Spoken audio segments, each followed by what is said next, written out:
Mga Lodi, don't skip ads po tayo. Maraming salamat sa patuloy ninyong pagsuporta.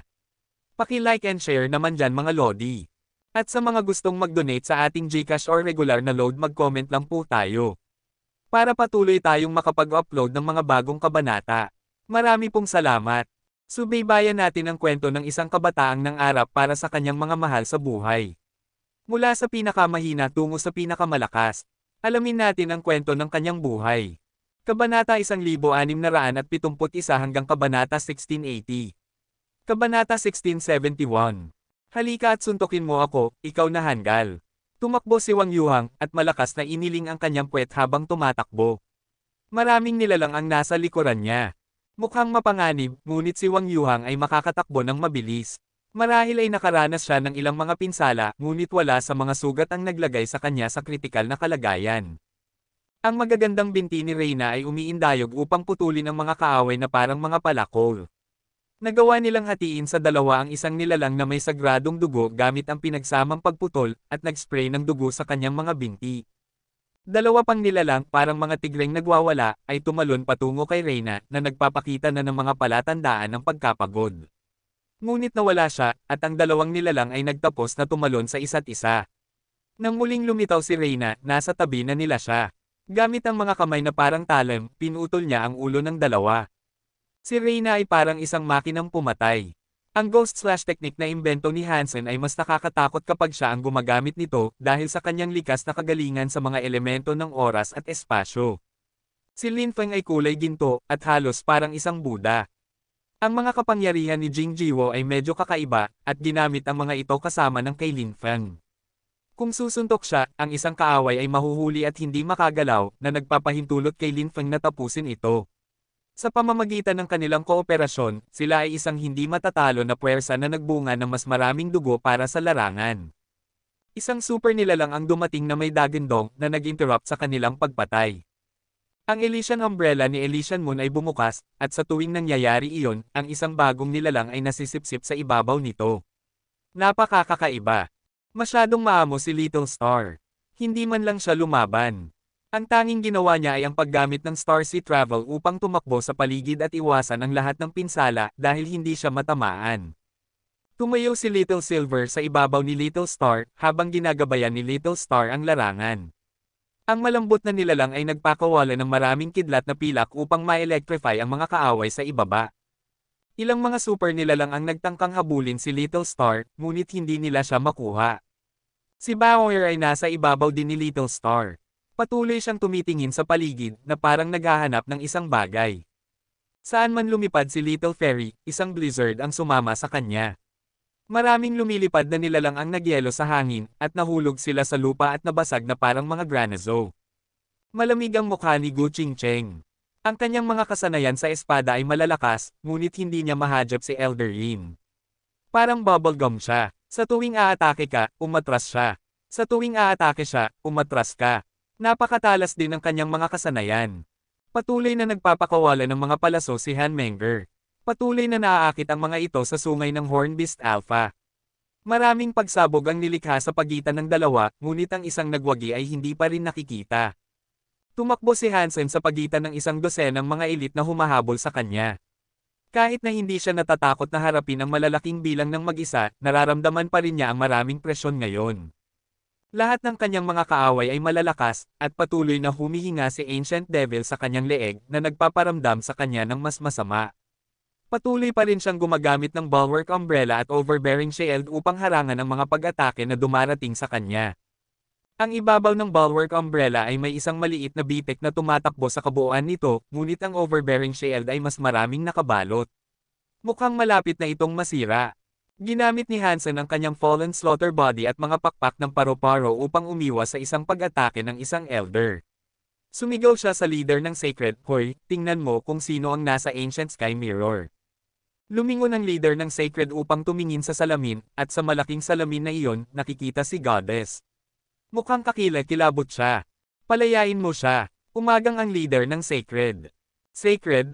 Kung hindi ka aalis ngayon, papatayin ko siya," malamig na sabi ni Hansen habang umiiwas sa mga pag-atake. "Kung hawakan mo ang isang hibla ng kanyang buhok, gagawin kitang." Pang! Bago matapos ang leader ng Sacred, ang ingay ng isang pagsabog ay narinig. Sumiklab si Goddess, at naging isang maulap na dugo sa salamin. Papatayin kita! Namula ang mga mata ng leader ng Sacred, at nagalit siya ng husto. Napakaseryoso ni Hansen, at hindi nagbago ang kanyang mukha. Habang patuloy ang kanyang laban, malamig niyang sinabi, Elder Mohi, kung patuloy kang gagalaw, dalawa sa iyong mga tauhan ay makakaranas ng parehong kapalaran. Papatayin kita ngayon. Kinagat ni Elder Mohi ang kanyang mga ngipin. Hindi siya umatras, at mas lalo lang siyang umatake. Tumalon ang puso ni Hansen, at pagkatapos, ang dalawang tao na pag-aari ni Mohi ay sumabog. Naging pinagmumulan sila ng enerhiya para sa salamin. Patuloy na pinatay ni Hansen ang iba dahil hindi niya iniisip na aalis ang mga alphas. Ang mga anak nila ang kanyang pinapatay ngayon, ngunit marami silang anak. Hindi sila atres dahil sa dalawang nawala, gayunpaman. Hindi lang para galitin ang mga ito ang pagpatay ni Hansen sa kanilang mga anak. Umaasa siyang samantalahin ang kanilang mga emosyon, ngunit bukod doon, ang Ancient Sky Mirror ay nangangailangan ng maraming enerhiya upang patuloy na buhayin ang kanyang mga kasama. Maraming mga elder ang nagalit sa mga ginawa ni Hansen. Nagawa nilang mapanatili ang kanilang mga kapangyarihan, ngunit ang kanilang paggamit ay emosyonal na ngayon. Hinawakan ni Hansen ang mga hilaw na emosyon na kaya niyang hawakan at naglakad-lakad sa pagitan ng mga elite. Parang isang isda na lumalangoy pataas ng agos. Mahirap ang sitwasyon, ngunit medyo mas mahusay naman ito. Dong! Ibinato ni Ancient Devil ang kanyang palad laban sa overbearing shield. Binaligtad nito ang kapangyarihan pabalik kay Ancient Devil, ngunit hindi ito nagtagumpay sa pagsakit sa kanya. At ang shield mismo ay hindi nakayanan ang buong pagkabigla. Ang shield ay nagtapos na masira habang nakakabit pa rin ito sa braso ni Hansen. Nagparamdam ito ng kakilakilabot kay Hansen. Malapit na si Ancient Devil kay Hansen ngayon, at siya ay isang mas mapanganib na banta kaysa sa iba. Ngunit gaano man niya subukan, hindi mahanap ni Hansen ang paraan kung paano niya maalis ang kanyang sarili kay Ancient Devil. Si Ancient Devil ay isang makapangyarihang kaaway, ngunit ang puti at hindi kapansin-pansing asno na kanyang sinasakyan ay isang mapanlinlang din na halimaw. Hindi mahanap ni Hansen ang paraan upang harapin ang dalawa. Nararamdaman na ngayon ni Inferno Skeleton Emperor ang presensya ni Ancient Devil mula sa loob ng Destiny's Tower, at nagparamdam ito sa kanya ng kaunting kabaliwan muli. Patuloy niyang binubugbog ang mga kandado na gustong makipaglaban kay Ancient Devil. Ngunit ayaw siyang palayain ni Hansen. At higit sa lahat, ayaw ibunyag ni Hansen ang katotohanan na siya mismo ay si Dollar. Hindi siya matatalo sa Fourth God Sanctuary, ngunit ang Alliance ay may mga organisasyon na hindi kayang harapin ni Hansen. Kung malalaman ng mga tao na si Hansen ay si Dollar, tiyak na magkakaroon ng malaking problema. At habang nangyayari ang lahat ng ito, sa isang base sa isang lugar sa Alliance, isang itim na tigreng nilalang ang lumapit sa lalaking mukhang Diyos. Sir, sinimulan na nila ang kanilang operasyon. Inaatake nila si Hansen at Shadow Shelter, sabi ng itim na tigre. Mabuti, simulan na natin, kung gayon. Malamig na nagsalita ang opisyal, ngunit mukhang interesado siya. Opo, pupunta ako sa Han Manor, mahinang sabi ng itim na tigre. Gamit ang kanyang itim na Geno armor upang itago ang kanyang sarili, pumunta siya upang makita ang pamilyang Han. Kabanata 1672. Sa loob ng Han Manor, hawak ni Jianran si Little Flower at nakikipag-usap kay Luolan. Nakaupo si Zero malapit sa kanila. Bigla, tumayo si Luolan mula sa sofa, at nakasimangot ang kanyang mukha. Tumingin si Jianran kay Luolan at napansin na may mali. Mahigpit niyang hinawakan si Little Flower at tumayo rin mula sa sofa. Pang! Ang isang bahagi ng bahay ay sumabog at sumama ang hardin. Isang higanteng itim na tigre na kasing taas ng isang matandang lalaki ang lumapit sa kanila mula sa labas. Nakasuot siya ng itim na kristal na baluti, at hindi siya naglalakad ng parang robot tulad ng isang al. Ibigay mo sa akin ang bata. Sabi ng itim na tigre, nakatingin kay Little Flower. Hayop, paano ka nang ahas? Tumayo si Luolan sa harap ni na Jianran at Little Flower. Malakas niyang sinagot ang tigre at sinenyasan si Jianran na tumakbo kasama ang sanggol. Sinunod ni Jianran ang kanyang sinabi at tumakas. Ngunit bago pa siya makalabas ng silid, umungal ang itim na tigre at tumalon patungo sa kanila. Ngunit dahil sa sobrang bilis nito, nakita lang ni Jianran ang pagkawala ng itim na tigre. Naramdaman niyang kinakabahan. The Asterisk Man. Nagbago ang mukha ni Luolan. Inilipat niya ang kanyang kamay at narinig ang isang tunog na dong. May nahampa siya. Muling lumitaw ang katawan ng itim na tigre sa loob ng bahay. Nihampa ni Luolan ang noo ng tigre, ngunit hindi man lang siya nasaktan. Wala man lang marka sa kanyang baluti. Nagulat si Luolan na ang kanyang mga kapangyarihan ng falsified sky ay walang epekto sa itim na tigre. Hindi naman sa walang silbi ang mga kapangyarihan ng falsified sky, dahil lang sa ang lakas ni Luolan ay mas mahina kaysa sa itim na tigre. Hindi niya mabasag ang baluti. Iwinasiwas ng itim na tigre ang kanyang paa at kuko patungo kay Luolan bilang ganti, at tumingin sa kanya ng may malaking paghamak. Nasa Fourth God Sanctuary siya at nakuha ang baluting iyon mula sa isang opisyal. Ang kanyang kapangyarihan ay naglagay sa kanya sa mga pinakamahusay sa Alliance, at ang mga kapangyarihan ng isang surpasses ay hindi magiging isang pag-aalala. Ang atake ng paa ng itim na tigre ay isang bagay na hindi kayang iwasan ni Luolan. Walang pagkakataon para makatakas siya. Dong! Lumitaw ang isang kutsilyong buto sa ilalim ng mga paa. Hiniram din ni Zero ang pag-atake, ngunit ang puwersa ay nagpadala sa kanya na lumipad pabalik kay Luolan, at pareho silang bumagsak sa lupa. Boom! Tumayo si Zero mula sa sahig na dumudugo, ngunit ang kanyang dugo ay kulay lila. Naglila ang kanyang mga mata, at pagkatapos ay ang kanyang buhok ay sumunod. Isang pares ng mga sungay na lila ang tumubo mula sa kanyang balat. Shire! Nagulat ang itim na tigre, ngunit hindi siya nag-alala. Hindi mahalaga kung sino siya, hanggat wala siyang Geno armor, walang dapat ikabahala. Pinalakas niya ang lakas sa kanyang mga paa at tumalon kay Zero. Ang buhok ni Zero ay gumalaw na parang sumasayaw. Umiwas siya sa pag-atake ng mga kuko at gumanti gamit ang paghiwa ng kutsilyong buto sa mukha ng nilalang. Dong! Ang kapangyarihan ng falsified sky na sinusuportahan ng Bone Dagger ay hindi nakapasok sa depensa na ibinigay ng baluti. Sinundot ng itim na tigre si Zero sa ulo at nabangga siya sa isang pader at nabasag ito. Tumalon si Luolan patungo sa kanya at hinayla siya palabas ng mga labi. Dahan-dahang tumayo si Zero, nakatingin sa itim na tigre, at sinabi, "Umalis ka na ngayon." Pagkatapos noon, tumalon ulit si Zero patungo sa itim na tigre. Hinayla ni Luolan si Jianran na nagudyok sa kanila na umalis. Ngunit bago pa sila makalayo, bumagsak ang kuko ng itim na tigre kay Zero. Tatlong malalim na hiwa ang natamo niya sa kanyang balat at bigla siyang damyugo ng husto. Umiwas si Zero sa susunod na direktang pag-atake, ngunit ang puwersa ay nagpadala pa rin sa kanya na lumipad ng 1,000 metro na may malalim na marka sa kanyang katawan. Nakita si Zero na dumudugo at gustong labanan pa rin ang nakapasok na itim na tigre, sumigaw si Luolan kay Jianran, "Dalhin mo si Little Flower at tumakbo. Huwag kang lumingon." Pagkatapos noon, tumalon si Luolan patungo sa itim na tigre. Alam niyang hindi tatagal si Zero sa kanyang kasalukuyang kalagayan. "Nanay!" Nagulat si Jianran. "Sige, Little Flower," sabi ni Luolan at lumipad gamit ang kanyang kapangyarihan ng falsified sky laban sa itim na tigre.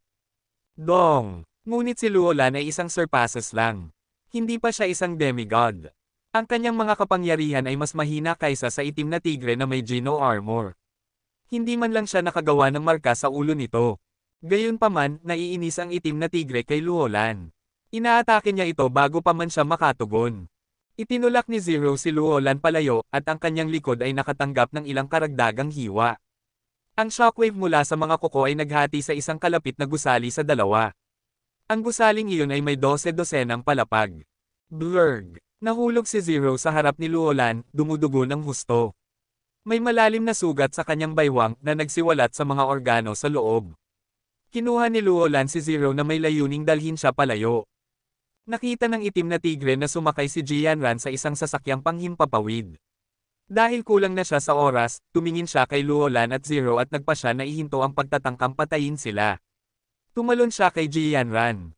Dong! Isang kutsilyong gawa sa buto ang nahulog mula sa langit at tumama sa kanyang ulo. Tumingin pabalik ang itim na tigre at nakita si Zero na hawak ni Luolan. Ang kanyang kamay ay nakaunat pa rin mula sa kung saan niya itinapon ang kutsilyo. Nagalit ang itim na tigre, at inatake ang sasakyang panghimpapawid at sinira ito. Lumingon siya at tumalon pabalik kay Zero. Mukhang ang kanyang pagtama ay lalong nagalit sa nilalang, at nais niyang tapusin muna siya. Itinulak ni Zero si Luolan palayo. Wala siyang naramdaman sa harap ng nakakatakot na itim na tigre na iyon. Ngunit itinulak siya ni Luolan sa gilid, ngumiti, at sinabi, "Ikaw ay parang anak ko." At walang ina ang kusang manunood sa pagkamatay ng kanyang anak. Si Zero, na palaging mukhang walang emosyon, ay nagkaroon ng magkasalungat na ekspresyon. Gusto niyang iligtas si Luolan, ngunit masyadong nasugatan siya para gawin iyon. Bago pa siya makatayo, nasa harap na ni Luolan ang itim na tigre. Gusto ng itim na tigre na patayin si Luolan kaagad, ngunit bigla siyang tumigil at tumingin kay Jianran. Ang sanggol sa bisig ni Jianran ay nagsimulang umiyak.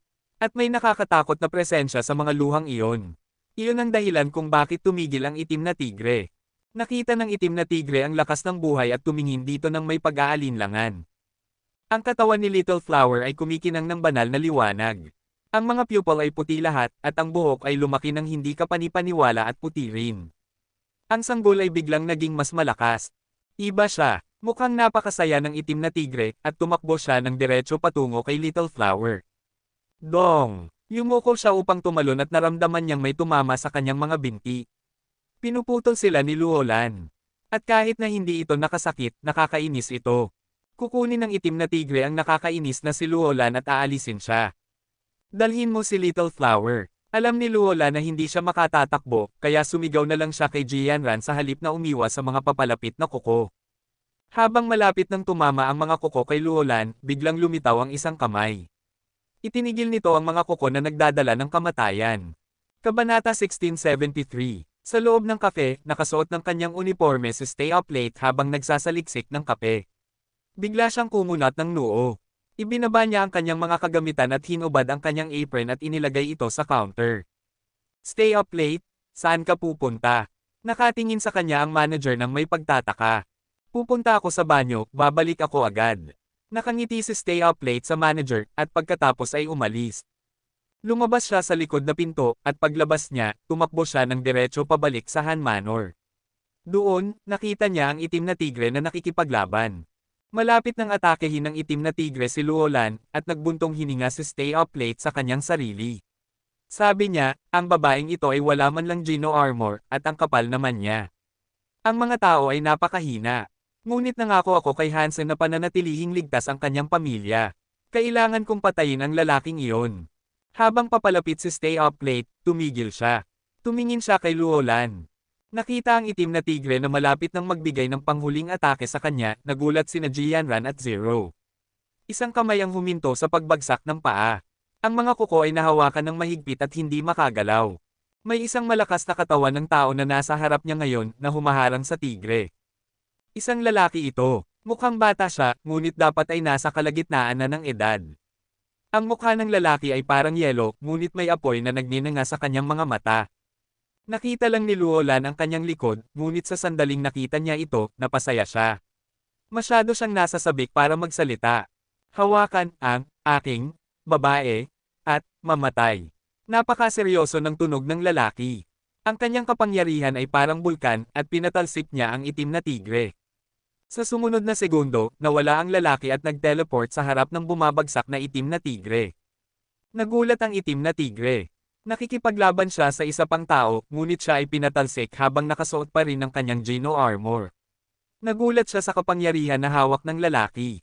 Ginamit niya ang kapangyarihan ng kanyang Geno armor at sinubukang hawakan ang lalaki, ngunit bigla siyang hindi makagalaw.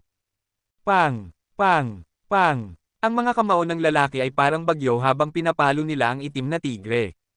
Ang patuloy na tunog ng mga pagtama ay tumugma sa walang humpay na pag-atake sa baluti.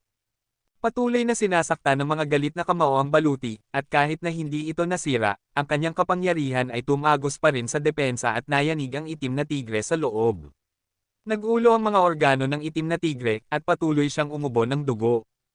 Namula ang mga mata ng itim na tigre, at mukhang napakagalit siya. Tao lang ang kanyang kalaban, at higit pa rito, ang lalaki ay hindi man lang nakasuot ng Geno armor. At ang kapangyarihan na kanyang hawak ay maaaring mawala ng bisa ang kaligtasan ng baluti ng tigre. Nakakatakot. Ang mas nakakatakot na bagay ay hindi siya makagalaw. Patuloy siyang sumuko sa paghampas. Katsa! Napagtanto ng itim na tigre na ang mabaliw na pagsuntok ay nagsisimulang mag-crack sa Geno armor. Sino ka? Gusto sanang sumigaw ng itim na tigre. Mukhang natatakot siya, ngunit hindi siya makasigaw. Pang! Nasira ang helmet ng Geno armor ng itim na tigre. Pagkatapos ay dumaan ang kamao sa mga piraso ng helmet na natitira, at dinurog ang mukha ng itim na tigre. Ang kanyang mukha, matapos matanggap ang suntok na iyon, ay isang gulo. Nalaglag ang mga eyeball mula sa kanilang mga socket. Ang bibig ay napilipit, at ang mga ngipin ay nahulog habang ang nilalang ay samuka ng mas maraming dugo. Pang! Pang! Pang! Ang itim na tigre ay parang isang punching bag na lumilipad ngayon. Patuloy na sinuntok ito ng mga kamao habang ang buong katawan ay lalong nag-ulo. Ang dugo ay tumulo na parang ulan, at patuloy na nababasag ang mga buto. Tumakbo si Jianran kay Zero at Luolan at tinulungan silang tumayo. Gusto niyang dalhin sila palayo, ngunit na-freeze siya sa paningin ng kakila-kilabot na laban na iyon. Tumingin si Stay Up Late sa lalaki sa ere at nagulat. Sabi niya, hindi siya nakasuot ng Geno armor, at ang lakas niya. Hindi ko inaasahan na ang isang tao ay maaaring maging kasing lakas nito. Kung mayroon siyang Geno armor, maaaring kwalipikado siya. Kagiliw-giliw. Ano ang relasyon ng lalaking iyon kay Hansen? At ang babae ay dapat na si Luolan. Ibig sabihin ba ay ama siya ni Hansen? O kapareha ni Luolan? Patuloy na tinitignan ni Stay Up Late ang lalaki ng may interest. Imposible. Imposible. Hindi ito magagawa ng isang tao na walang Geno armor. Paano nangyari ito? Napakasindek ng itim na tigre. Ang mga mata ni Han Yufei ay mukhang mamamatay. Inunat niya ang kanyang braso at nagbigay ng isa pang suntok sa dibdib ng itim na tigre. Sa wakas ay nagkabasag ang Geno armor na nag-crack. Nahulog ito sa mga piraso na parang mga sirang baso. Dahil wala na ang proteksyon ng baluti, ang kamao ni Han Yufei ay tumagos kaagad sa dibdib ng itim na tigre.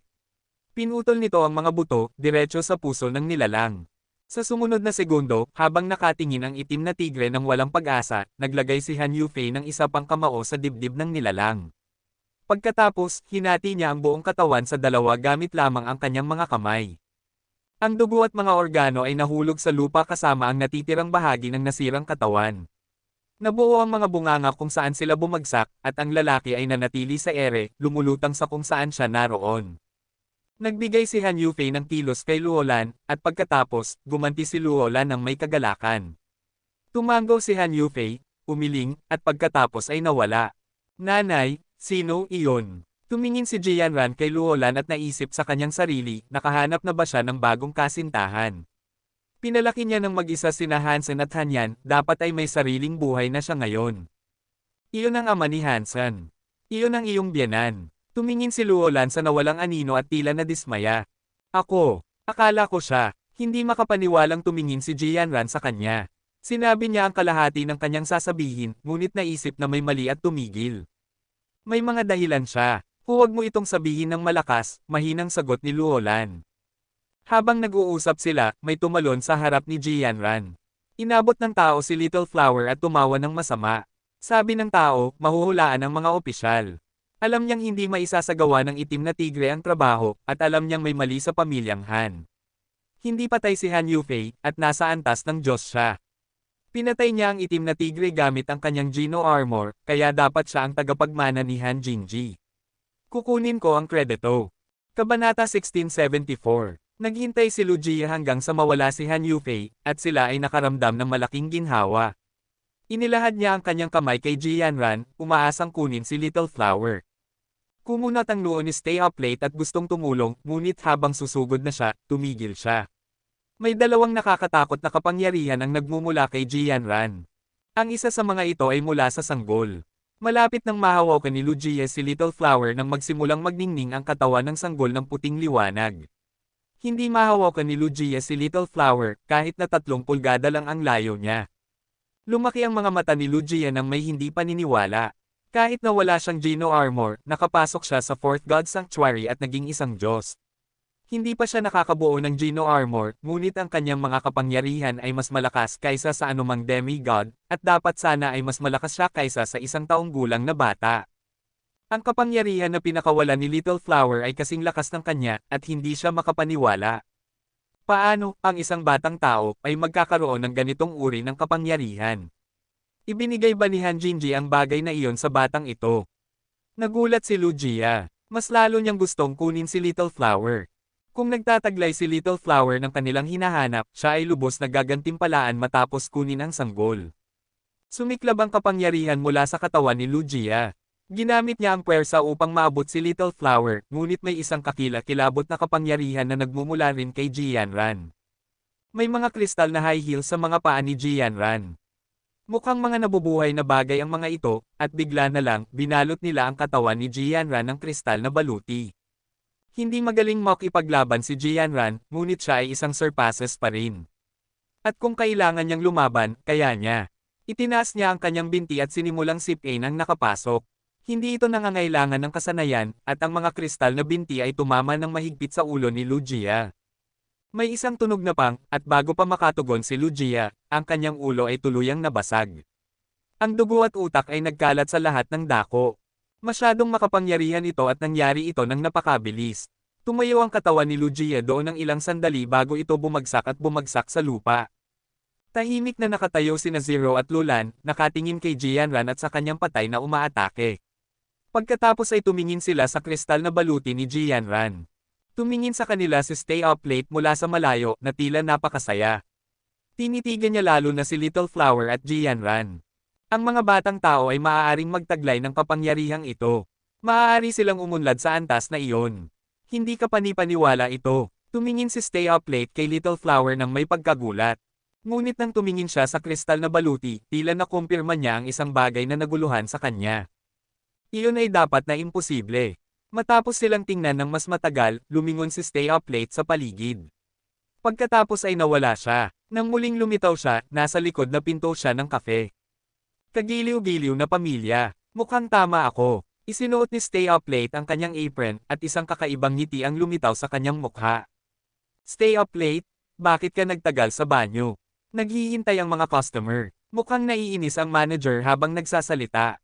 Pasensya na, may sakit ako sa tiyan. Magtatrabaho na ako ngayon. Lumapit si Stay Up Late sa grinding machine. Guwapo, kumuha ka ng isang tasa ng kape para sa akin. Gusto ko ng sariwang hiling. Ako rin. Pwede bang magkaroon ako ng kaunting pagmamahal, please? Isang grupo ng mayayamang, nasa kalagitnaan ng edad na mga babae ang nakatayo sa labas. Nasisiyahan silang asarin si Stay Up Late, nakakabalik lang.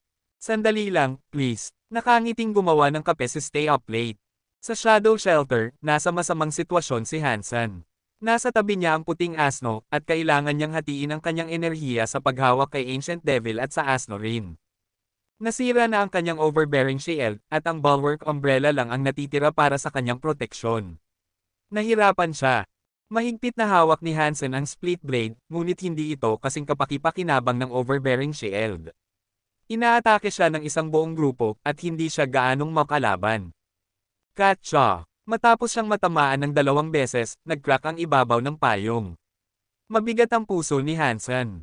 Mukhang kailangan kong gamitin ang Destiny's Tower. Sumuko na si Hansen. Ang katotohanan ay, kung hindi siya manalo sa laban ngayon, wala nang susunod.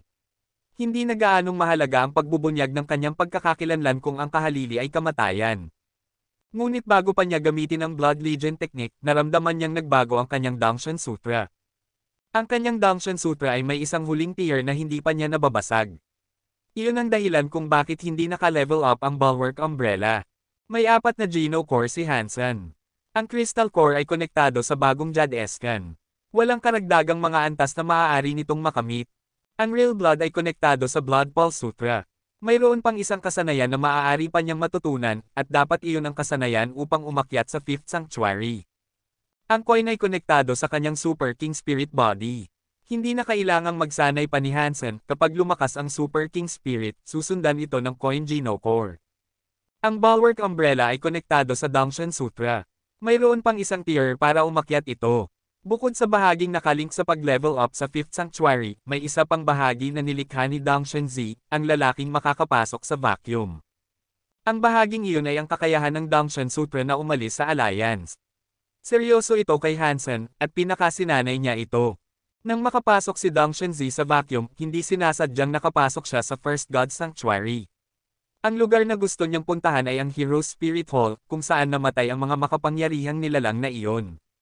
Ngunit sa halip ay napunta siya sa First God Sanctuary. May mali na yata. Ipinaliwanag nito kung bakit nasugatan at namatay si Dangshan Z. Mas malakas si Dangshan Z kaysa kay Hansen, at matapos niyang makapasok sa vacuum, siya ay buhay sa First God Sanctuary. At gumugol siya ng oras sa pagsusulat ng Dangshan Sutra. Kakaiba na namatay lang siya ng ganoon. Isang paliwanag lang ang mayroon si Hansen para dito. Ang kapangyarihan ni Dong Shenzi ay mas malakas kaysa sa lakas ng 5 santuaryo, at kasama na rito ang Alliance. Iyon ang dahilan kung bakit siya pumunta sa First God Sanctuary. Ito ang santuaryo sa itaas kung saan nakatira ang mga Diyos. Ayon sa mga patakaran ng santuaryo, ang mga nilalang sa isang mas mataas na tier ay sisire sa kanilang katawan kung bababa sila ng isang santuaryo. Iyon ang dahilan kung bakit namatay si Dong Shenzi. Hindi siya nakarecover. Gusto sanang magsanay si Hansen ng Dongshan Sutra, ngunit ang Dongshan Sutra ay ang pinakamabagal sa lahat ng kasanayan. Lalo na ang huling hakbang sa ika-4 na tier. Matagal na siyang nagsasanay at hindi pa siya nakakapasok. Ngayon ay nasira na ang payong at nagpapakita ng mga pagbabago ang Dongshan Sutra, napakasaya ni Hansen. Kabanata 1675. Nagsimulang masira ang payong dahil sa kapangyarihan, at ang Dongshan power ni Hansen ay nasira rin. Sa totoo lang, hindi lang ito nasira, ganap itong nagkagiba. Bumagsak ito sa isang sangkap na parang ulap ng mga molekula, at pagkatapos ay patuloy itong naghiwa-hiwalay. Lahat ng nakakatakot na kapangyarihan ay dumating laban sa Bulwark Umbrella, at ang mga bitik ay nagkalat sa ibabaw ng Geno Core. Ang hawakan ng payong ay baluktot at nakayuko. Mukhang handa na itong maghiwalay. Nakita ng leader ng Sacred na malapit nang masira ang payong, at mukhang masaya siya tulad ng mga nakikipaglaban sa kanya. Mahirap harapin si Hansen. Kung hindi dahil kay Ancient Devil na naroon, na nag-guide kay Hansen, malamang na hindi sila makakamit ng tagumpay. Marahil ay lahat sila ay mamamatay. Ang pagpapalibot kay Hansen ay hindi gaanong gumana, at lahat ng mga elder ay natatakot sa mga kapangyarihan na hawak ng tao. Gamit ang mga Geno Core ni Hansen, ang kanyang pagganap ay lumampas sa kanilang mga pinakamalayong inaasahan. Dahil malapit nang masira ang payong, mukhang mawawalan na ng suporta si Hansen. Nakaramdam sila ng mas nakaka-relax, na iniisip na halos dumating na ang pagkakataon upang patayin si Hansen. Boom! Tumama si Ancient Devil sa Bulwark Umbrella, at ang kapangyarihan na parang karagatan ay mukhang handa ng basagin ang langit. Hindi na kayang hawakan ng nasirang payong, at nagkagiba ito na parang salamin. Naging alikabok ito. Blurg! Umubo ng dugo si Hansen. Mamatay ka! Sabay-sabay na sumigaw ang maraming elder at emperador. Ang kanilang mga espada ay nagbasag ng espasyo, at ang kanilang mga sibat ay parang mga itim na dragon. Gamit ang liwanag na maaaring sumire sa mundo, lahat sila ay sumugod kay Hansen. Mukhang katapusan na ng mundo. Tumayo si Hansen sa harap ng apocalypse na ito, pinapanood ang mga kakaibang pangyayari. Gayunpaman, ang mga mata ni Hansen ay nanatiling kalmado. At habang pinagmamasdan niya ang kanyang paligid, nanatili siyang hindi gumagalaw. Sa puntong ito, ang Dongshan power ni Hansen ay nagkagiba kasama ang kanyang payong. Habang ang kanyang mga kapangyarihan ay naging alikabok, may natitira pang kakaibang koneksyon.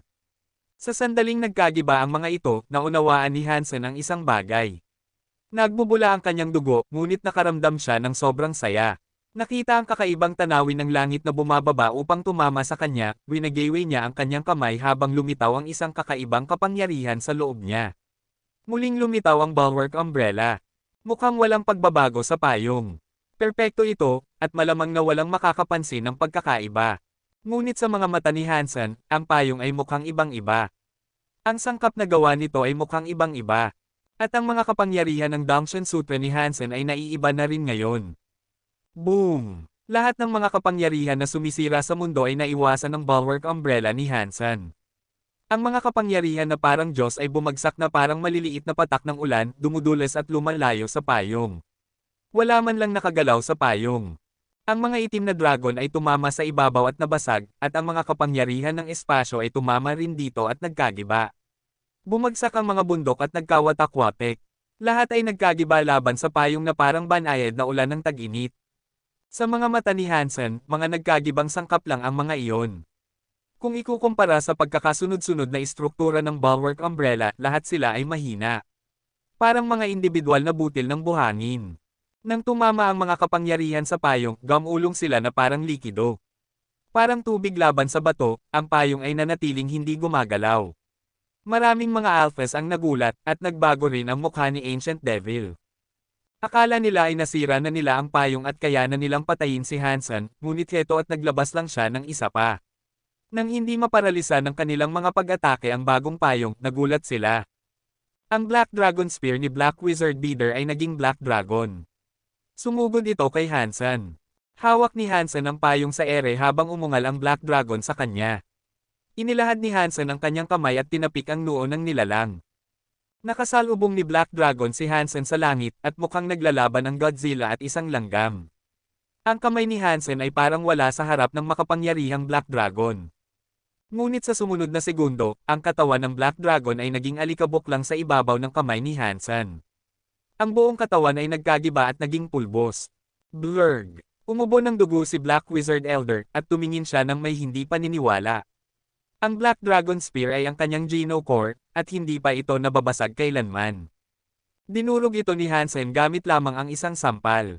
Nakaramdam ng kawalan at takot si Black Wizard Elder. At hindi lang si Black Wizard Elder ang nakakaramdam ng ganito. Tumingin din ang ibang mga Elder kay Hansen ng may pagkagulat at gustong tumakbo. Hindi sila makapaniwala na naging alikabok ang Black Dragon Spear at nanginig sila sa pag-iisip kung ano ang mangyayari kung ang ganitong kapangyarihan ay mangyari sa kanila. Nakita ni Ancient Devil ang mga Elder na natatakot ngunit mukhang hindi siya naapektuhan. Nakangiting nakakatakot, sinabi niya, masyadong maaga pa, ngunit kailangang mangyari ito ngayon. Tumalon si Ancient Devil sa kanyang White Donkey. Sa isang kamay, may hawak siyang sulat. Sa kabilang kamay, mahigpit niyang hinawakan ang kanyang kwintas na bungo. Binasa ng kanyang bibig ang ilang teksto sa isang hindi maririnig na lakas ng boses. Habang nagbabasa siya, ang bungo ay nagsimulang magningas ng itim na apoy. Sa parehong oras, ang mga nilalang at espiritu na umaatake sa Shadow Shelter ay natakpan ng isang itim na aura. Nangyari rin ito sa mga Elder. Ang demonyong aura ay parang abo pagkatapos ng sunog. Maraming nilalang ang lumipad patungo sa kwintas habang tumitindi ang demonyong aura. Ancient Devil, ano ang ginagawa mo? Maraming Elder ang nagulat at umungal sila kay Ancient Devil. Hindi sumagot si Ancient Devil, nanatili lang siya sa kanyang kinaroroonan, nagbabasa. Hinawakan niya ng malakas ang kwintas hanggang sa dumilim ang langit. Lahat ng demonyong aura na iyon ay nagsimulang bumalik sa kanya. Isang Elder ang sobrang galit, ginamit niya ang isang Geno Core upang atakehin si Ancient Devil. Ngunit habang papalapit ang atake, agad na nagkagiba ang Geno Core. Nagpuff ito at naging isang ulap ng itim na usok. Nang makarating ito kay Ancient Devil, naging bahagi ito ng demonyong aura na iyon. Nawala ang Geno Core ng Elder na iyon, at nasugatan siya ng husto. Ngunit kahit na noon, ang dugo na kanyang inubo ay naging isang ulap ng itim na usok na lumutang patungo kay Ancient Devil. Nagulat ang lahat, at napagtanto nila na nangyayari lang ito sa kanila.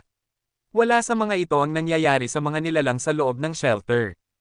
Ancient Devil, ano ang ginawa mo? Galit na tinanong siya ng leader ng Sacred. Kahit na isang espiritu siya, naramdaman niyang parang nagiging itim na usok din ang kanyang katawan. Kabanata 1676, hindi siya nakakuha ng sagot. Patuloy lang na binabasa ni Ancient Devil ang spell na hindi marinig ng sinuman. Nagulat sina Elder Yin at Hornbeast Alpha. Nagpakawala ng palaso si Hanmenger at nagawang basagin ang sungay ng Hornbeast. Ngunit nang matanggal ang sungay, nahulog ito at naging isa pang demonyong wisp na lumutang patungo kay Ancient Devil. Nakita ni Gu Qingcheng ang pagkakataon para umatake, ngunit hindi niya hinabol si Elder Yin. Pinabayaan niya lang ito. Nakita niya si Ancient Devil sa langit na parang tunay na demonyo. Ang laban ay huminto habang nangyayari ito. Maraming nilalang na dumating upang atakehin ang shelter ang nagtangkang tumakas. Ngunit hindi nila kayang labanan ang paghila, at ginawa rin silang demonyong wisp. Maging sina Hornbeast Alpha at Elder Yin ay gustong tumakas. Ibinagsak ni Ancient Devil ang kwintas na binubuo ng mga bungo. Naging singsing ito at nagsimulang umikot. Nagsimulang maglakbay ang mga demonyong aura patungo sa singsing na nagsimulang magmukhang isang itim na butas habang hinihila ang lahat. Pumasok ang lahat ng wisp sa itim na butas at mukhang isang baluktot na itim na araw. Tahimik ang boses ng spell ni Ancient Devil. Parang naririnig mo ito, ngunit sa parehong oras ay hindi mo rin marinig. Narinig ng mga nilalang at espiritu ang ingay. Hinawakan nila ang kanilang mga ulo at gumulong sa lupa dahil sa sakit. Mabilis na naglalaho ang kanilang mga katawan. Lumabas ang mga itim na wisp mula sa kanila at dumiretso sa nakakatakot na araw na iyon. Maging sina Elder Yin at ang leader ng Sacred ay nagkukubli sa lupa. Hindi na sila mukhang kasing lakas ng dati. Nasasaktan din si Hawk Emperor. Naglalaho ang kanyang katawan, at naglalaho rin ang Spirit Stone na 1,000,000 milya ang layo. Kailangan nating patayin si Ancient Devil o mamamatay tayo. Sigaw ng isang Elder. Nasasaktan siya, at sinubukan niyang atakehin si Ancient Devil. Lahat ng iba ay may parehong iniisip. Sinubukan nilang tiisin ang sakit na kanilang nararamdaman at atakihin si Ancient Devil. Gayunpaman, nanatiling tahimik si Ancient Devil. Patuloy niyang binabasa ang kakaibang spell na mukhang mahika. Ngunit nang makalapit ang mga elder, agad silang naging itim na wisp. At nang makalapit ang isang elder kay Ancient Devil, hinailan ng demonyong araw ang espirito ng diretso sa loob. Nagulat ang lahat. Nagsimulang magmukhang bungo ang araw habang kinakain nito ang kalapit na elder at mukhang masama. Isang elder ang tuluyang nawala ng walang anumang kaguluhan. Ang mga elite ay walang ideya kung ano ang gagawin, kaya nakatayo lang sila doon na mukhang walang pag-asa at natatakot. Kung pupunta sila, malulunok sila ng demonyong araw. Kung titigil sila, magiging usapin lang ng oras bago sila maging demonyong wisp. Ang buong mundo ay natakpan ng itim, masamang aura. Parehong naging mundo si Ancient Devil at ang kanyang demonyong araw, parang isang demonyo na naglalakad sa lupa. Hinugot ni Gu Qingcheng ang kanyang espada. Ang espada ay makapangyarihan, at humiwa patungo sa araw at kay Ancient Devil. Ang liwanag ng espada ay lumayo, ngunit pagkatapos ay naging isang malaking, parang manggagapas na bungo ang araw. Nilunok nito ang makapangyarihang liwanag ng espada ni Gu Qingcheng. Agad na nagbago ang mukha ni Gu Qingcheng, at tumigil siya sa pag-atake. Sinubukan ni Han Menger na magpakawala ng palaso sa kilay ni Ancient Devil, ngunit hindi ito nakarating sa patutunguhan. Bago pa ito makarating, nilunok ito ng malaking bungo. Ang mga apoy ay nasa lahat ng dako. At bukod sa Shadow Shelter mismo, ang tanawin ay naging uling at wasak. Parang isang tunay na impyerno. Ang mga nabubulok na nilalang ay umiiyak dahil sa sakit, nagpapadala ng panginginig sa mga gulugad ng lahat na nanonood at nakikinig sa pagpapahirap na wala silang magawa kundi tiisin. Bigla, ang itim na langit ay napuno ng isa pang kakaibang tanawin. Biglang nabaligtad ang lahat ng lumitaw ang isang magandang palasyo. Lumakad ang mga engkantado sa paligid nito nang may pagkakaisa. Nang lumitaw ang kakaibang bagay na ito sa langit, kumunat ang noo ni Hansen. Itinaas niya ang kanyang payong at lumapit kay Ancient Devil. Hindi niya alam kung ano talaga ang ginagawa ni Ancient Devil, ngunit ang pagtigil sa kanya ay tiyak na magiging isang tagumpay para kay Hansen. Huwag kang pumunta. Binubuksan niya ang God's Door. Sigaw ni Gu Qingcheng kay Hansen. Nagulat si Hansen. Ang God's Door ay ang pasukan sa Fifth Sanctuary. Ito ang daan patungo sa Alliance. Ginagamit ni Ancient Devil ang mga kapangyarihan ng mga nasa paligid upang makapasok dito. Boom! Habang nag-iisip si Hansen, nagsimulang manginig at mag-alog ang hangin. Biglang lumitaw ang isang matanda at mahiwagang pintuang bato.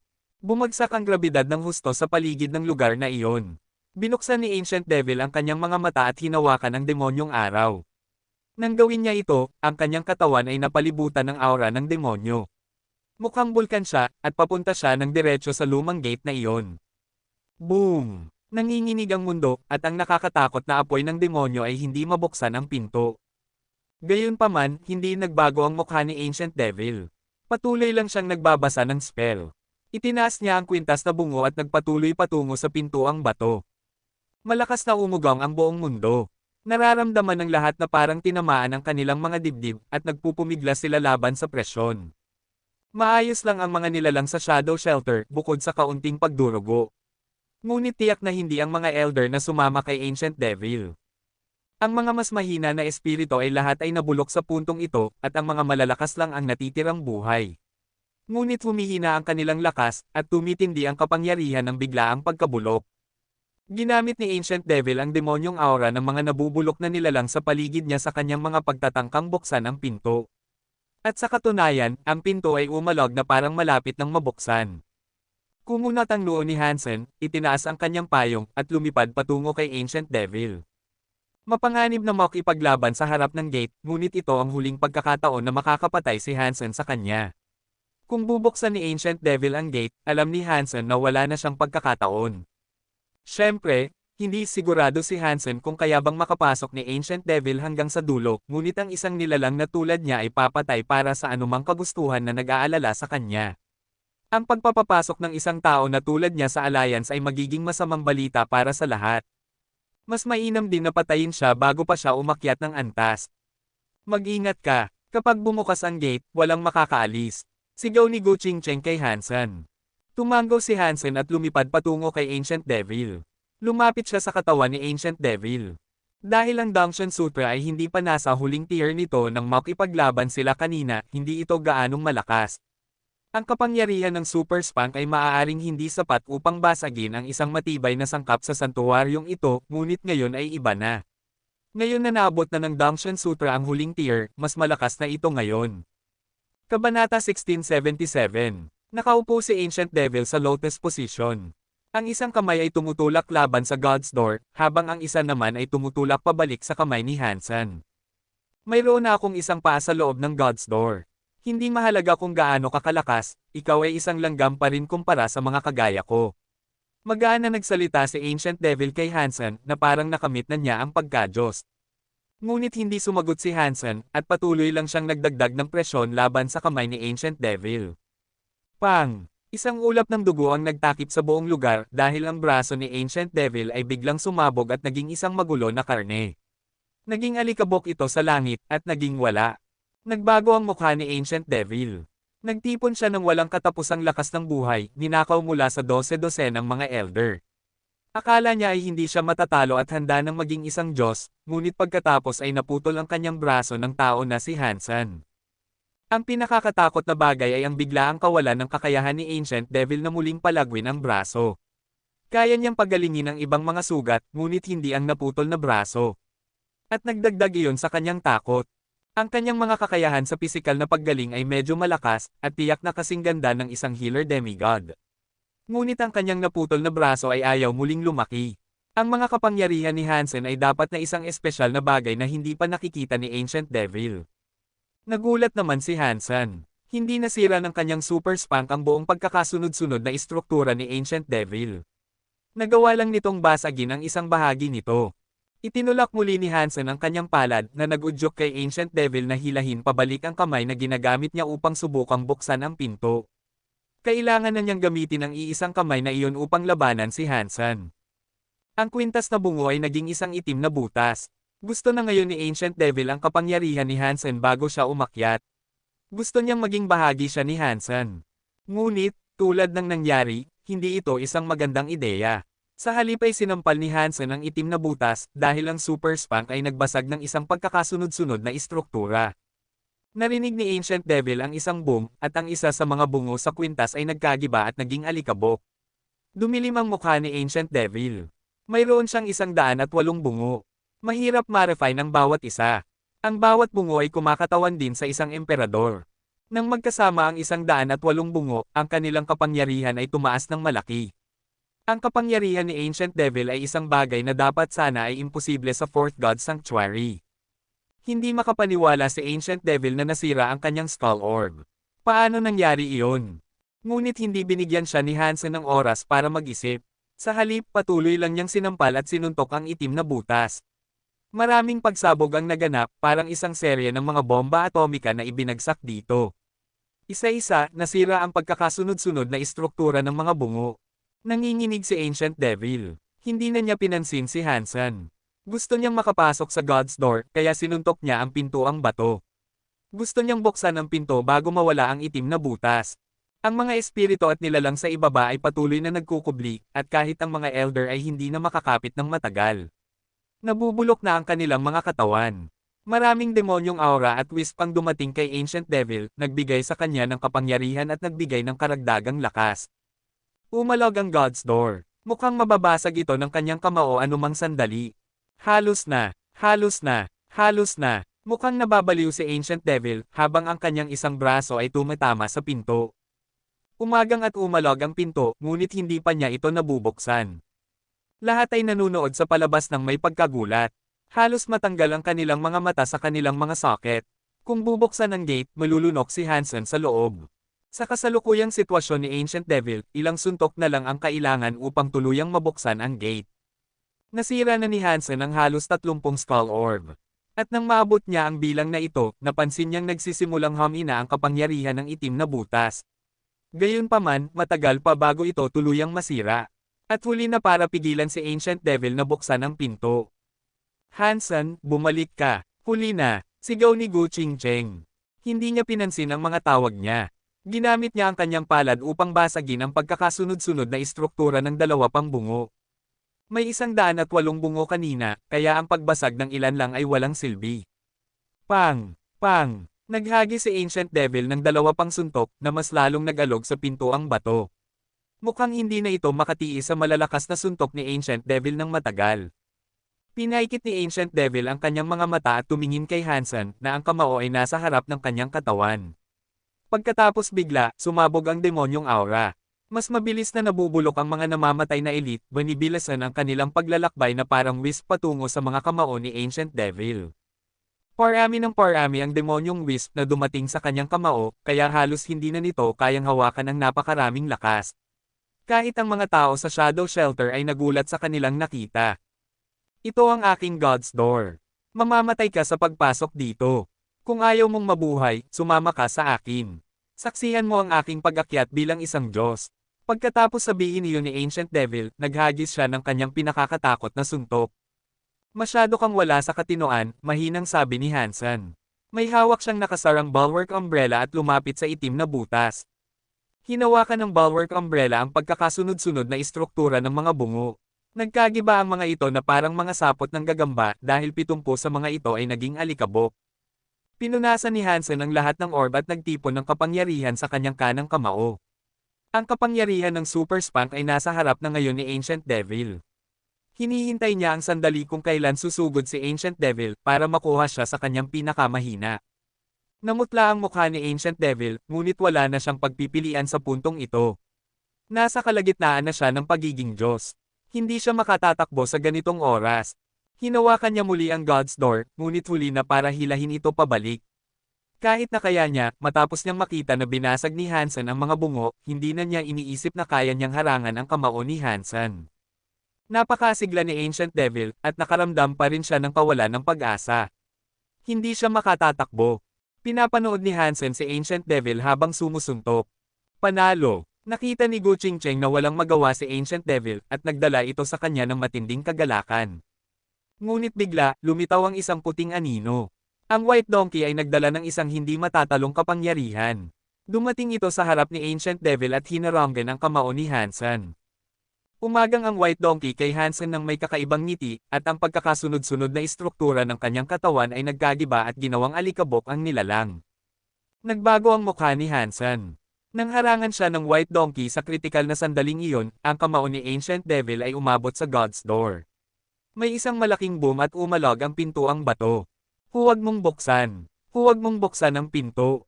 Sigaw ni Gu Qingcheng at ng iba pa, pinapanood ang pinto at sumisigaw. Pang! Nagkagiba at bumukas ang pinto ang bato, habang ang Godlight ay bumuhos na parang pag-ilaw ng mga bituin. Binalot nito sina Hansen at Ancient Devil, at hinayla silang pareho sa loob. Kabanata 1678. Tapos na, sabi ni Gu Qingcheng.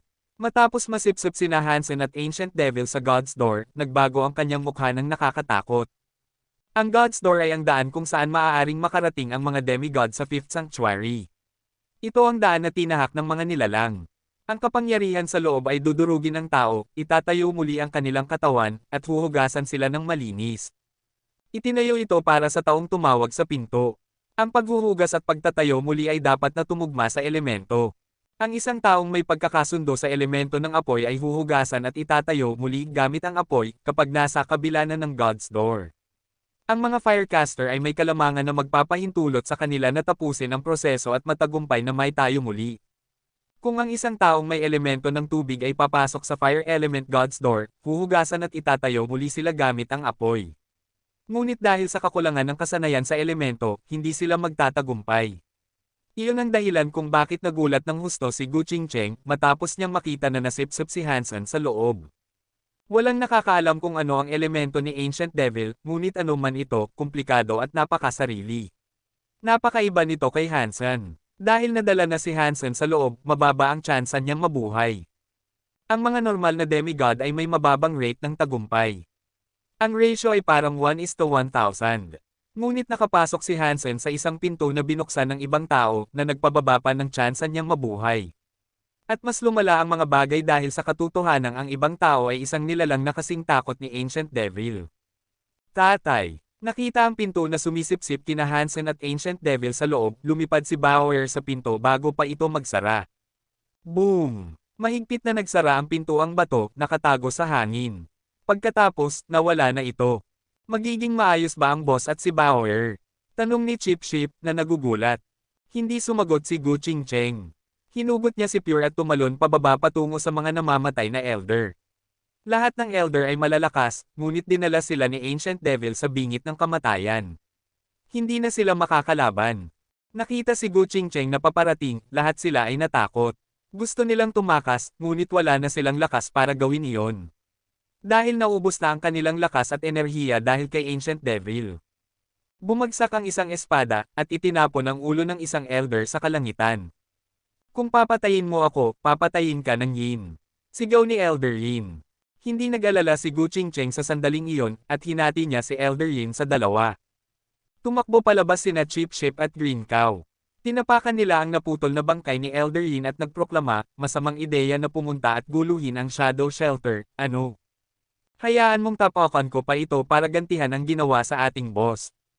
Pang! Lumabas ang isang palaso, tumusok sa dibdib ng isa pang elder. Mukhang napakagalit ni Han Menger.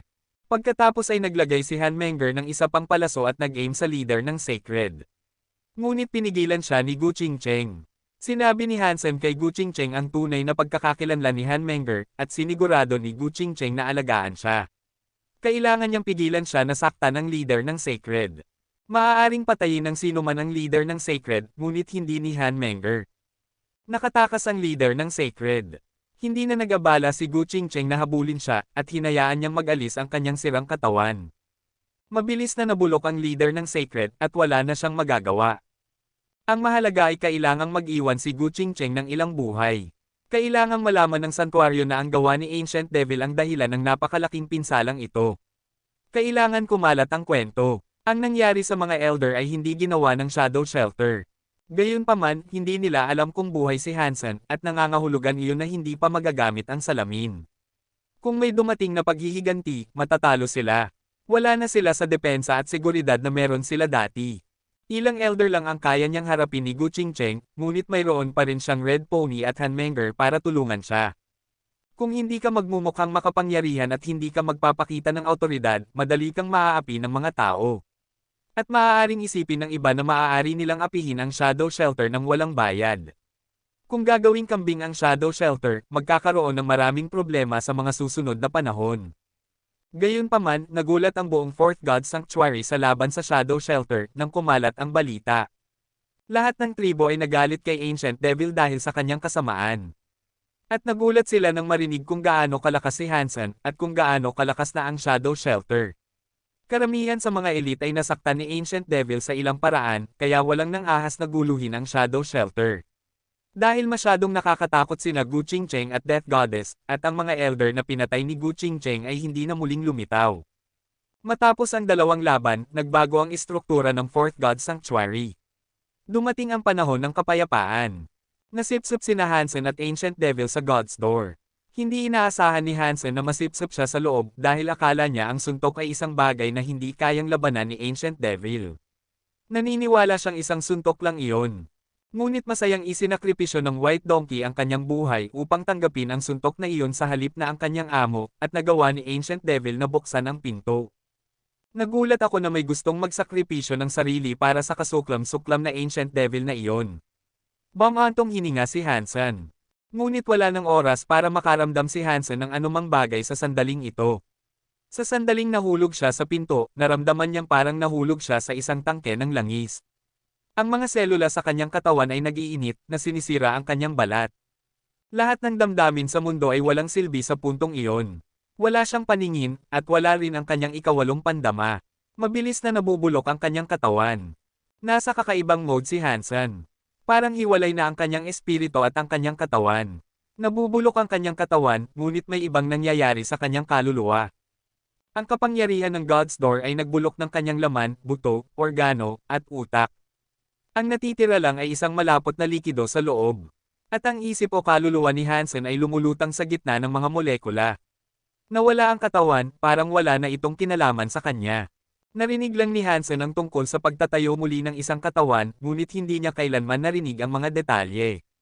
Bigla, lumipad palabas ang Crystal Core, Real Blood, Coin, at Bulwark Umbrella. Natunaw din ang mga ito sa gitna ng mga molekula. Pinalibutan ng mga molekula ang apat na genocore, at naramdaman ni Hansen na parang tumutulong ang mga genocore na muling itayo ang kanyang katawan. Sa oras na ito, nagbago ang kapangyarihan ng God's Door. Ang kapangyarihan ng pagkabulok ay nagbago sa kapangyarihan ng pagtatayo. Ang kapangyarihan upang muling itayo ang isang katawan ay bumagsak sa mga genocore at sa mga molekula, ngunit nagdulot ito ng pinsala sa mga molekula at genocore ni Hansen. Sa wakas ay lumitaw ang masamang bahagi ng hindi pagtutugma ng mga elemento. Kabanata 1679. Isang kapangyarihan ang pumasok sa kanyang Sea of Soul. Lahat ng mga kaluluwa ng hayop at genocore ay nagdusa sa ilalim ng lakas na iyon. Nakaramdam ng matinding sakit si Hansen. Narinig niyang sinabi ng isang tao na mas mabuting huwag magdala ng mga genocore at kaluluwa ng hayop sa pag-level up. Ngunit hindi handa si Hansen para sa anumang bagay na ito dahil hindi niya inaasahan na masipsip siya sa loob. Nasa loob ang mga kaluluwa ng hayop at genocore kasama niya ngayon at napapailalim sila sa paglilinis. Hindi nagtugma ang mga elemento at ang unang epekto ay nagdulot ng malaking pinsala sa kanyang mga kaluluwa ng hayop at genocore. Ang mga mas mababang antas na kaluluwa ng hayop at genocore ay tuluyang nawasak ng mapanirang kapangyarihan. Ngunit iyon ang kapangyarihan na kailangan upang muling itayo ang katawan. At gaano man kabunga ito sa paglaon, nararamdaman itong isang malaking sakuna sa ngayon. Gayunpaman, alam niyang kailangan niyang tanggapin ang lahat ng kapangyarihan na iyon para maitayo muli siya. Sa kanyang kasalukuyang kalagayan, nawawala ng mga molekula si Hansen. Ang mga genocore na dapat sana ay tumulong sa pagtatayo muli ng kanyang katawan ay malubhang nasira ng puwersang gagawa nito. Nabigo ang mga genocore na muling itayo ang katawan ni Hansen, at sa halip, nasira ang mga ito. Habang iniisip ni Hansen na tapos na ang lahat para sa kanya, nakaramdam siya ng isang kirot sa loob ng kanyang Sea of Soul. Ang itim na kristal na baluti ay nag-iilaw ng isang kakaibang kapangyarihan. Nagsimula itong maglabas ng isang protection na aura na nagbigay ng kanlungan sa mga genocore at molekula ni Hansen. Pinapanatili nitong ligtas ang Sea of Soul ni Hansen. Ngunit ang kapangyarihan na iyon ay maaari lamang protektahan ang kanyang mga genocore, kaluluwa ng hayop, at mga molekula. Hindi kayang protektahan ng baluti ang bahagi ni Hansen na dating kanyang tunay na katawan. Dahil hindi nagtugma ang mga elemento, at ang mga kapangyarihan ng pagtatayo ay hindi tugma kay Hansen. Nakakatakot ang sakit. Alam ni Hansen na mali ang pagpasok niya sa God's Door ng ibang tao. Hindi siya napatay, ngunit ang kanyang katawan at mga gene ay masyadong makapangyarihan, at hindi siya makasama sa mga puwersang nagtatayo muli. Kailangan ko bang pumasok sa alliance na ganito? Natatakot ako na hindi ako makikilala ni nanay. Tumawa si Hansen sa kanyang puso. Tatay. Habang nangyayari ito, narinig ni Hansen ang isang pamilyar na boses. Napakasaya niya nang marinig ito. Hindi niya nakita na sumunod si Bauer sa kanya, at nag-aalala siya na maaaring masira si Bauer ng God's Door. Gusto sanang sumagot si Hansen, ngunit natagpuan niyang hindi niya magawa. Isa lang siyang koleksyon ng mga molekula at isang pakiramdam ng kalooban. Hindi niya makausap si Bauer. Tatay, tutulungan ka ni Bauer. Narinig muli ni Hansen na nagsalita si Bauer, at nagtaka siya kung bakit gusto siyang tulungan. At pagkatapos, bigla siyang nakaramdam ng kakaibang kapangyarihan sa kanyang molecular state. Nang pumasok ang kapangyarihan na iyon sa kanya, hindi nahinto ang kapangyarihan ng itim na baluti. Natunaw lang ang kapangyarihan sa mga molekula ni Hansen. Nang mahalo ang kapangyarihan na iyon sa mga molekula, hamina ang kapangyarihan ng itim na baluti. Pagkatapos, bumalik ang kapangyarihan ng pagtatayo sa loob ng mga molekula. Iba na ito ngayon. Hindi na pinsala ng kapangyarihan ng pagtatayo ang mga molekula, at sa halip, naghalo ito sa mga ito. Nagsimula itong muling itayo ang mga molekula ni Hansen. Gamit ang kapangyarihan ng mga molekula, nagsimulang maitayo muli ang kanyang apat na genocore. Pang! Sa loob ng kanyang Sea of Soul, hindi nakayanan ng Split Blade Genocore ang kapangyarihan. Sumabog ito at naging alikabok lang. Pang! Ang Fallen Slaughterbeast Soul ay pinasabog ng parehong kapangyarihan. Maraming bagay sa loob ng kanyang Sea of Soul ang sumabog, isa-isa. Nawasak ang mga kaluluwa ng hayop at genocore na pag-aari ni Hansen. Ngunit hindi naman parang hindi kayang protektahan ng Black Crystal Armor ang mga ito. Nang magsimulang maitayo muli ang katawan ni Hansen, pinalayas ang mga kaluluwa ng hayop at genocore. Ngunit malakas sina Little Angel at Golden Growler. Hindi sila pinasabog ng kapangyarihan ng pagtatayo, ngunit napilit silang lumabas sa Sea of Soul at naputol ang koneksyon ni Hansen sa kanila. Bigla, lumabas ang God Geno Core mula sa Sea of Soul at nagsama sa mga molekula ni Hansen. Ganoon din ang nangyari sa apat pang Self Geno Core. Lahat sila ay nagsama sa kanyang mga molekula. Nang matunaw ang 5 Geno Core sa kanya at maghalo sa kanyang mga molekula, nagsimula ang isang proseso na nagsimulang muling itayo ang katawan ni Hansen. Kakaiba ang makita na itinatayo muli ang isang katawan. Naroon ang dugo, laman, buto, buhok, puso, atay, baga, at bato, lahat ay nagsasama-sama. Talagang kakaiba ang panoorin. Habang nagaganap ang proseso ng pagtatayo muli, nagsimulang bumalik ang pakiramdam kay Hansen. Ngunit sa loob ng kakaibang dimensyon na iyon, wala siyang naramdamang pisikal sa paligid niya. Ang tanging nararamdaman niya ay ang kanyang sarili. Ang kanyang bagong, itinayong muli na katawan ay parang pamilyar at kakaiba. Alam ni Hansen na nasa kanyang sariling katawan siya, ngunit iba ang pakiramdam nito. Nang matapos na maitayo muli ang katawan, nakabawi si Hansen ng kontrol sa kanyang katawan at sa kanyang Sea of Soul. Hindi na nagpakita ng anumang aktibidad ang Black Crystal Armor. Ginamit ni Hansen ang kanyang puso, ngunit hindi niya maitatag ang koneksyon dito. Ikinadismaya niya ito. Akala niya ay naging Diyos na siya, at sa pamamagitan nito, magagamit na niya ng maayos ang Black Crystal Armor. Ngunit hindi pa rin ito mangyayari. Sa loob ng Sea of Soul, ang itim na baluti at ang puting baluti lang ang naroon. Ninakaw niya ang huli kay Tina. Hindi makontrol ni Hansen ang itim na armor set, kaya sinubukan niyang gamitin ang The Story of Jeans. Gayunpaman, nakinig ang puting baluti sa kanyang core at binalot ang kanyang buong katawan. Sa sandaling nakasuot siya ng baluting iyon, nakita niya ang lahat sa paligid niya ng napakaliwanag. Nasa isang malaking kristal na pasilyo siya. Ang liwanag ng kumikislap ng mga kristal at isang kakaibang kapangyarihan ay nasa lahat ng dako, at hindi kalayuan sa kanya, nakita ni Hansen si Bauer. Sumugod siya patungo sa kanya. Iba na ang itsura ni Bauer ngayon.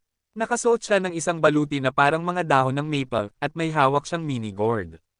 Sumugod siya para makita si Hansen. Nang bumalik sa normal si Hansen, tumalon si Bauer patungo sa kanya. Tinapik ni Hansen ang ulo ni Bauer. At pagkatapos, nakita niya sina Little Angel at Golden Growler. Parehong katulad ng dati ang itsura ni Golden Growler. Gayunpaman, nakasuot siya ng gintong baluti.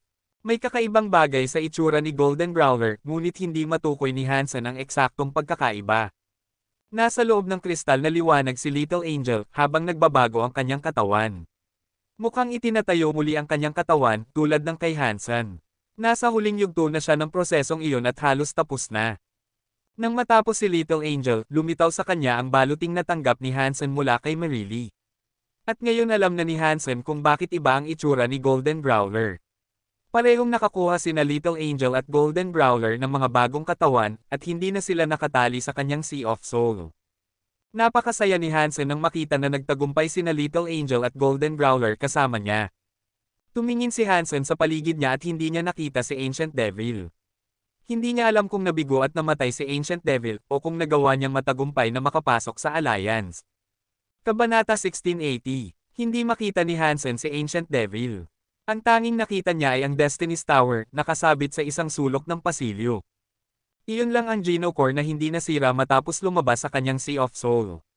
Lumapit si Hansen para kunin ito at ibalik sa kanyang Sea of Soul. Sa kabutihang palad, walang mga hadlang na pumipigil dito, at ibinalik niya ito sa tamang lugar. Magagamit pa rin niya ito. Tumingin si Hansen sa loob ng Destiny's Tower at napansin na naroon pa rin si Armored Man. Nakakagulat, nakasabit si Meowth sa unang palapag ng Destiny's Tower. Hindi alam ni Hansen kung paano siya nakapasok. Iniisip ni Hansen na dapat ay namatay na si Meowth dahil mas masahol ang kanyang fitness kaysa kay Little Angel at Golden Growler. Tiyak na hindi ito may tayong muli. Hindi niya inaasahan na makakatakbo ito sa loob ng Destiny's Tower para magtago. Ngunit ganoon pa rin ito. Isa itong kaluluwa ng hayop at hindi ito nag-anyong muli o itinayong muli. Ngunit may sariling katawan na sina Little Angel at Golden Growler. Hindi na sila mga kaluluwa ng hayop. Hindi na sila makakapasok sa kanyang Sea of Soul. Sa kabutihang palad, nakilala nila kung sino si Hansen. At sama-sama, naglakbay silang lahat bilang iisa. Kasama rin si Bauer sa equation na iyon. Sa isang planeta sa Alliance, sa isang sistema na nasa Barents, lumitaw ang isang hubad na lalaki sa isang isla. Sumigaw siya sa langit, naging Diyos ako. Napakasigla ng boses na iyon na nagdulot ng paghampas ng mga dagat at paghihiwalay ng mga ulap. Lumipad din ang lahat ng mga ibon. Napakasobra nito. Ang lalaking iyon ay si Ancient Devil na matagumpay na umakyat. Isang pagsubok ito para sa kanya, ngunit nagtagumpay siya. Dahil hindi pa naitayong muli si Hansen sa simula, at may 5 Geno Core siya para maitayo muli ang kanyang katawan, mas mabagal siya. Nagawa ni Ancient Devil na makarating muna sa Alliance. Ngunit wala si Ancient Devil na Geno Armor. Hindi niya makita ang daan upang makalabas sa kristal na pasilyo. Lumabas siya kaagad matapos ang kanyang matagumpay na pagtatayo muli, hindi alam ang nangyari kay Hansen na sumunod sa kanya. Matapos sumigaw si Ancient Devil, napansin niyang may isang lalaki, isang babae, isang bata, at isang leon na may gintong buhok na nakaupo sa tabi niya. Tumingin sila sa kanya na parang isang kompletong tanga. Bumagsak ang mukha ni Ancient Devil nang makita niya si Hansen. Nawasak ang lahat ng kanyang pag-aari nang umakyat siya ng antas. Wala siyang kahit isang piraso ng baluti sa kanya. Ngunit lahat ay nakasuot sina Hansen at ang iba pa, hindi hubad tulad niya. Mabilis niyang gustong tumakas, ngunit napagtanto niyang hindi kasing lakas ng dati ang kanyang mga kapangyarihan noong siya ay isang demigod. Mahina at mabagal siya. Bumantong hininga si Hansen, at pagkatapos ay lumitaw siya mismo sa harap ni Ancient Devil. Nagbigay siya ng isang matinding suntok kay Ancient Devil at ipinadala siya sa dagat. Umaagos palayo sa katawan ni Ancient Devil ang mga alon nang tumama ito sa ibabaw ng karagatan. Ngunit nasa tabi na naman niya si Hansen. Sinipa niya ng malakas si Ancient Devil. Tumakbo si Ancient Devil sa bilis na naghiwalay ng dagat. Ipinadala siya ng ilang milya. Pang! Pang! Muling nag-teleport ang katawan ni Hansen kay Ancient Devil. Sinuntok niya ito sa tagiliran, sinuntok niya ito sa harap, sinipa niya ito sa tagiliran, sinipa niya ito sa harap. At pagkatapos, isang sobrang lakas na sipa sa puwet. Ginamon niya si Ancient Devil na parang punching bag. Duguan ng espiritu, at namamaga ang mukha. Iba ang pag-akyat sa Alliance kaysa sa pag-abot sa isang bagong antas ng santuaryo, at iyon ay dahil ang iyong katawan ay ganap na itinayong muli. Bumaba ang iyong lakas. Halos mga bagong silang na sanggol sina Ancient Devil at Hansen ngayon, at matagal bago sila muling umunlad. Matagal bago nila makamit muli ang lakas ng isang demigod. Ang proseso ay maituturing na isang tunay na tagumpay kung makakabuo ka ng isang Geno Armor. Ngunit alam na ni Hansen ang lahat ng ito. Ipinaliwanag na sa kanya ni Han Yufei at Stay Up Late ang karamihan dito. Sa kabilang banda, wala namang alam si Ancient Devil. Wala siyang baluti. Wala siyang tsansang labanan si Hansen na mayroon. Malubhang binugbog siya at walang pag-asa na lumaban. Ngunit galit si Hansen. Napilitan siyang umakyat ng antas at makarating sa Alliance. Hindi siya handa para sa anumang bagay na iyon at nawalan siya ng maraming kaluluwa ng hayop at Geno Core. Umiyak si Ancient Devil dahil sa bagong sakit na ito. Ngunit sinuntok lang siya ni Hansen sa mukha at pinigilan siyang gawin iyon muli.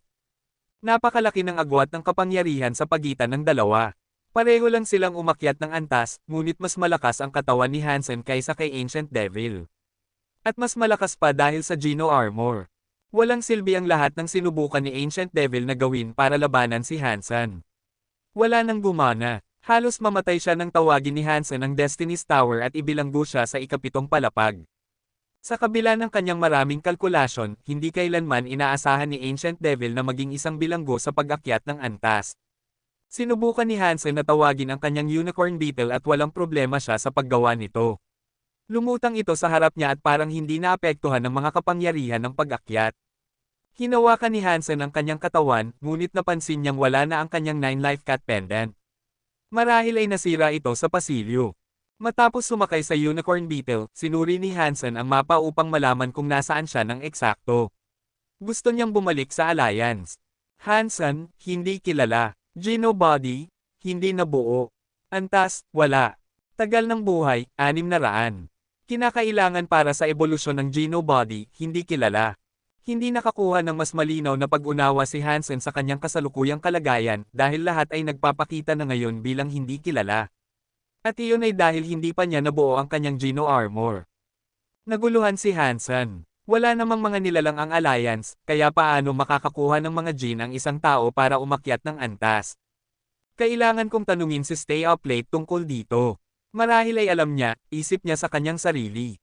Inatake ng itim na tigre ang tahanan ng pamilya Han, ngunit nasira ito kasama ang maraming gusali sa paligid nito. Maraming inosente ang namatay dahil sa pag-atake. Kailangang magbayad ng malaki si Jianran kapalit ng lahat ng iyon. At sa kabutihang palad, luma na ang manor at ilang tao lang ang nakatira doon. Kung mas mataas pa ang bilang ng namatay, mas magiging guilty siya. Kaya, nagplano si Jianran na bumili ng isang planeta para sa pamilya. Kung sakaling mangyari ulit ang ganitong bagay, walang magiging inosenteng biktima. Ngunit dahil sa aksidente ni Hansen, hindi ito nagawa ni Jianran. Kaya, kasama niya sina Luolan, Zero, at Hanyan, naghihintay ng balita tungkol kay Hansen. Mahirap mabuhay sa pagpasok sa God's Door ng ibang tao. Narinig nilang ginawa niya ito, ngunit umaasa pa rin silang makakabawi siya. Matapos marinig ni Stay Up Late ang nangyari, nag-isip siya ng may panghihinayang, na kamamatay ang pagpasok sa God's Door ng ibang tao. Walang paraan na magtatagumpay siya. Ngunit nang bumalik si Hansen sa Alliance, nakontak niya si Jianran. At nagpasaya ito ng husto kina Jianran at sa iba pa. Nagulat si Stay Up Late, at puno ng sorpresa ang kanyang mukha. Paano nangyari iyon? Gamit ang daan ng ibang tao. Hindi dapat tumugma sa kanya ang mga kapangyarihan ng pagtatayo. Paano siya nagtagumpay? Kakaiba ang pamilyang ito. Nagkaroon ng komplikadong ekspresyon si Stay Up Late.